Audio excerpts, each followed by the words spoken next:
Hello, my name is Peter, and I'm your host and tutor for the day on this episode of Marketing Study Lab. You're probably wondering what it's all about. This podcast is set up for those students looking, studying, or thinking of studying for a marketing professional qualification. Predominantly, we focus on CIM, the Chartered Institute of Marketing, but this covers a whole host of topics within marketing. Even if you're not studying, you might find the interviews interesting and the takeaways, because we interview some very prestigious people on this. Give it a listen. Let me know what you think. Any feedback, greatly appreciated. And sit back and enjoy the episode. Speak to you later.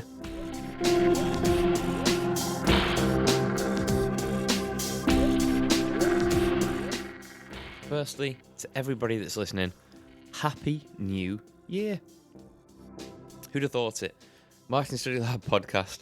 The previous one was on Christmas Day, and this one is on New Year's Day. Well, what better way to kick off the new year than with this podcast?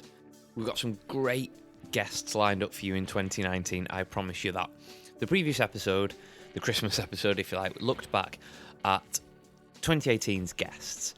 I praised them a lot, which they absolutely deserve, because they make this podcast what it actually is and brings all the value while I sit here and consume it and grow my knowledge, which is fantastic for me and hopefully for you.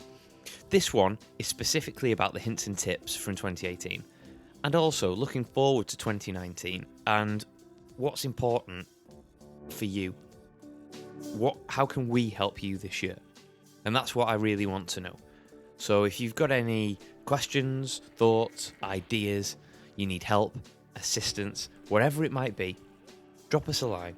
peter@marketingstudylab.co.uk, or you can DM me on Instagram, Facebook, or LinkedIn. Preferably LinkedIn. That's my social media of choice nowadays. Anyway, that's enough rambling. I want to get straight into this episode now, and we're going to look back at some of the top tips from 2018. So I'll speak to you in about 5 seconds. Hydration, as well as nutrition during studying, can play a larger part than you think. Keeping healthy isn't only good for your health, but also your brain power, which you need to pass an assignment or an exam. So here is a list of those super brain foods, courtesy of the BBC Good Food. Whole grains for concentration. Oily fish means a healthy brain function. Blueberries boost short-term memory, which can be important for exams. You've got tomatoes and eggs, black currants, which reduce anxiety and stress. So perhaps have a punnet of them somewhere. Pumpkin seeds can boost your mood. Broccoli can improve brain power. Sage boosts memory. And finally, nuts can protect brain function. And I think sometimes we can all do with protecting some of our brain function, especially as we get older. You'll see what I mean. Enjoy.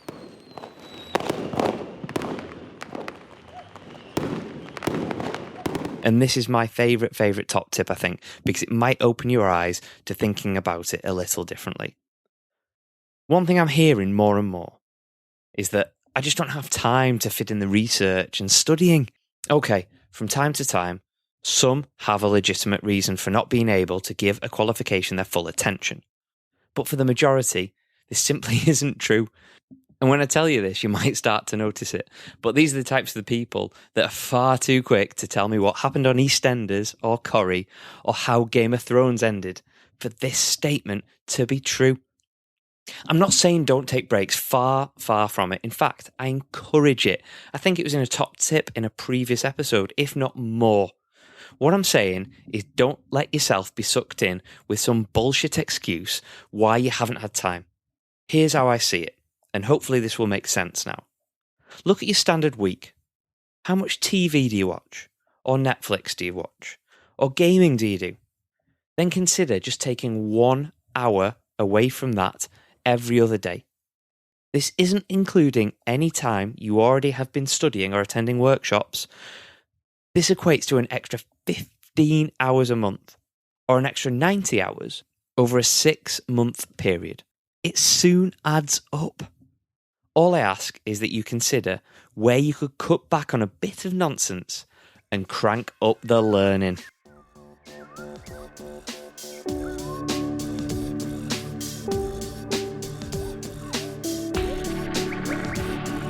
Thank you so much for joining us today on Marketing Study Lab. It really means the world that you're listening to this out there, and hopefully I've provided you some value.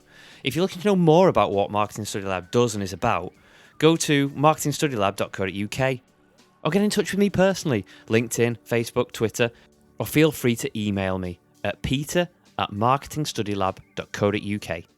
Happy marketing.